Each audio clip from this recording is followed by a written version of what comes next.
Hello everybody, welcome once again to SFF180. It is Monday, October the 12th, and Thomas here as always. Time for the mailbag. Decent haul last week, looks like 8 packages came in, so we will check them all out. I hope that you guys had a really good week last week. Pretty productive week for me. I finished, finally, a lot of reading that I'd been behind on. Got a lot of books finished, and so what that means is that this week is going to be more geared towards content creation, like making the videos, doing the reviews. Probably will get less actual reading done. I'll be working on the other end of it. That's fine. But last week on the mailbag, someone left a comment to the effect, noting that I'm really, really close to 1,500 subs. And so they're saying, hey, how about at 1,500 subs, we get a bookshelf tour, we get a library tour of your place? And a lot of people have been asking that well, for months now, probably since the inception of the channel. And so I've thought to myself about that. I really want to do it. I mean, I still need to do a little tidying up around in here, but that'll just take a couple of days. But I think that I'm going to make you guys work a little harder for the tour. I mean, I'm ready to do it. Matt Olson has already drawn me a thumbnail for that video for whenever I get around to it. But you get the library tour at 2,000. That's what I've decided. 2,000 subs, you guys get the tour. I don't think that's an unreasonable goal or anything. I mean, I've been on BookTube 2 years already, so yeah, I mean, it's entirely within the realm of possibility. So, hey, you know, I know the viewers are out there, so reach out to them if you know them. If you think anybody might like to be part of the SFF180 family, well, invite them over. Let's get this party rolling, and yes, you will get the library tour at 2K. All right? Deal? Deal. So with that, we'll see. My library has just grown by 8 items, looks like, so let's see what they are, shall we? Okay, and this first one is a package from Tor Books. And this is one that I have been looking forward to with a whole lot of anticipation. This is the new novel by Catherine Valente, Radiance. This comes out on the 20th, and this is her first adult novel. For the last several years, you know, she has been doing that middle grade series, you know, the girl who went to Fairyland and opened up a Starbucks, you know, those books, all of those.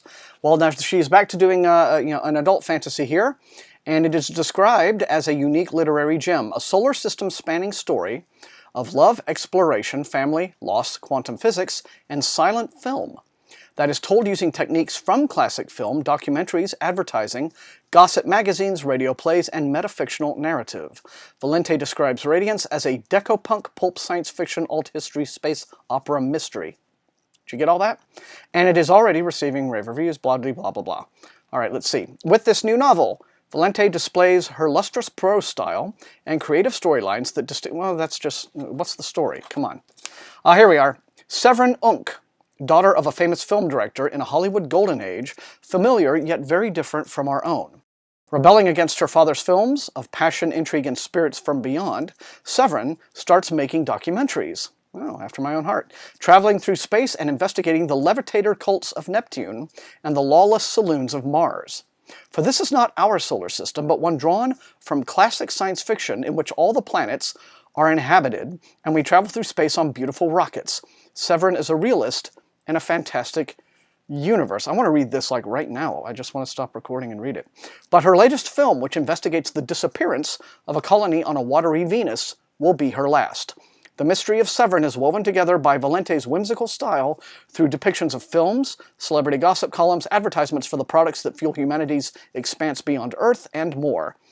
Valente has put together a poetic and unique tour de force. Sounds like it. All right, Radiance from Catherine Valente comes out on the 20th from Tor Books. Let me know.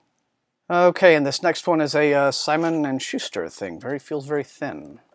Well, it is very thin because, once again, it's one of these novellas in book form, the latest fad. This one is The New Hunger. The author is Isaac Marion, and it is related to the novel Warm Bodies.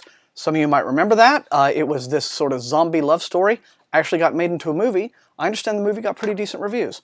But in any case, this comes out on... Well, it's already out, evidently. Came out on the 6th.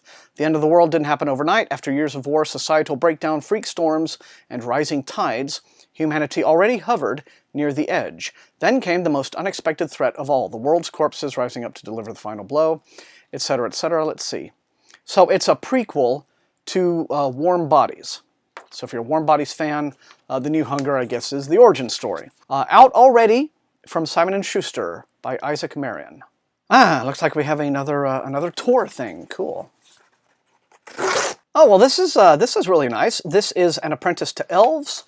It's the latest book of the collaboration between Elizabeth Bear and Sarah Monette, whom some of you will know as Catherine Addison, who wrote The Goblin Emperor. So if you like Elizabeth Bear and you like The Goblin Emperor, well, this is, you know, you got peanut butter in my chocolate right here. This is the third book in a trilogy that they have been working on for the last few years. First two books were A Companion to Wolves and The Tempering of Men. Although actually they say this is kind of like a standalone story in this universe. So, all right, well, there you go.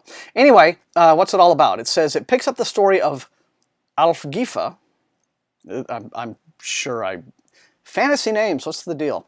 A young woman who has been raised in the Wolf Hall by her father Isolfr. The warrior culture of Iskrin forbids many things to women, and most especially, it forbids them bonding to one of the giant telepathic Trell wolves. But as her father was no ordinary boy, Algifla, you know, you get the idea, is no ordinary girl. Her father has long planned to send his daughter to Tin, a matriarch among the elves who live nearby, to be both apprentice and ambassador, and now she is of age to go. So, yeah, so you have this world, which contains, I guess, sort of elements of, you know, maybe like the darker edge of epic fantasy. But the third book, An Apprentice to Elves, comes out tomorrow, the 13th. And another Simon & Schuster. Oh, please don't be a thing where you've, like, doubled up on the same book. Sometimes that happens. Okay, it's not the same thing. It's just a new edition of Warm Bodies by Isaac Marion. So in case you didn't get that the first time and needed to read them together, they thought of that. So thanks very much, Simon & Schuster. I did actually get Warm Bodies, but, you know, I don't do zombie romance on my channel or on my website, but I know that there are fans of this. So, there's a new edition of Warm Bodies, if you're a fan, and The New Hunger comes out at the same time. I've seen a couple of these books now, like with zombies and kind of teen romance and things. Has anyone stopped to think that that's necrophilia and it's weird? And like, why would that be a thing that would be interesting to teens? Explain it to me.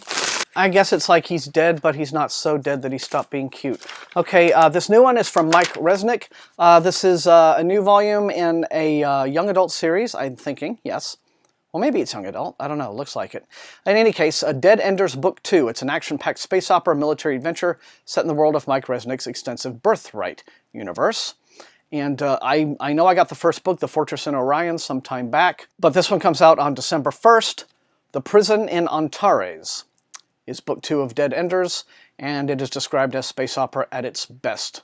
So very old school stuff from Mike, coming out from Pyre Books. All right, I'm very happy to see this, and I know a lot of other people will be happy to see this as well. This is A Borrowed Man, and it's the new Gene Wolfe. Comes out on the 20th from Tor, and it says a new standalone masterpiece from science fiction Hall of Famer Gene Wolfe. He very much is in a class by himself. In a time and place near enough to our own to be familiar, but still shockingly strange in many ways, E.A. Smith lives on a library shelf. He is a clone, endowed with the uploaded personality recording of a deceased mystery writer. Available for checkout to anyone interested in the writer, you can check people out of libraries. Smith whiles away his life, collecting dust as a piece of overly alive reference material, not recognized as a legal human. That is, until Colette Coldbrook arrives. On the hunt for her father's murderer, she believes a clue resides in a missing copy of a mystery novel, a novel written by the man whose personality now resides in E.A. Smith, professional library clone. Colette checks Smith out of his dusty literary prison, and together they embark on an adventure that is part science fiction, part detective noir, and wholly riveting. And so how about that? You become a book after you die. That is the dream of every booktuber. So A Borrowed Man. Let me know in the comments what you think. Comes out from Tor on the 20th. That's pretty short. It's like 300 pages exactly. So if I get like some reading time this week in between everything else, I may try to knock it out. Okay, getting close to the end. The second to last package here is a big one from Penguin Random House, or Random Penguin. And just a week after sending me the ARC, they have now sent me the finished copy of George R. R. Martin's A Knight of the Seven Kingdoms, which is out in stores right now. This is a very lush edition. It is just a collection of, I think, 3? Yeah, the first 3 official prequel novellas. So this is all previously released stuff. It's The Hedge Knight and a couple of others. So stuff that, if you're a big fan of the series, you've already read, most likely, but now they're all in one place. And it says 160 all-new illustrations by Gary Gianni. Okay, so that's pretty nice. But it's in stores now. A Knight of the Seven Kingdoms by George R.R. Martin. May not quite be enough to tide everyone over waiting for the winds of winter, but, you know, we'll get there eventually. Okay, check those end papers. The end papers, yes. Check them out, pretty nice. Okay, everybody, last one, and it is a Pyre Books title. And it's another one of these, so you've already seen it. Thanks, Pyre. Yeah, that is a thing that happens occasionally. You get doubled up, you know, what can you do? It's no big deal, though. All right, you know the drill. Light up those comments. Let me know which of these books this week looks most interesting and exciting to you, which you want to see me prioritize in the review queue. If you enjoyed watching, leave a like, share the video with everybody on Earth, and above all, please subscribe. That is how SFF180 grows as a channel. And remember, at 2,000, you get the tour. Okay? So until I see all you guys next time, happy reading. Watch for a lot of videos this week, okay? Take care.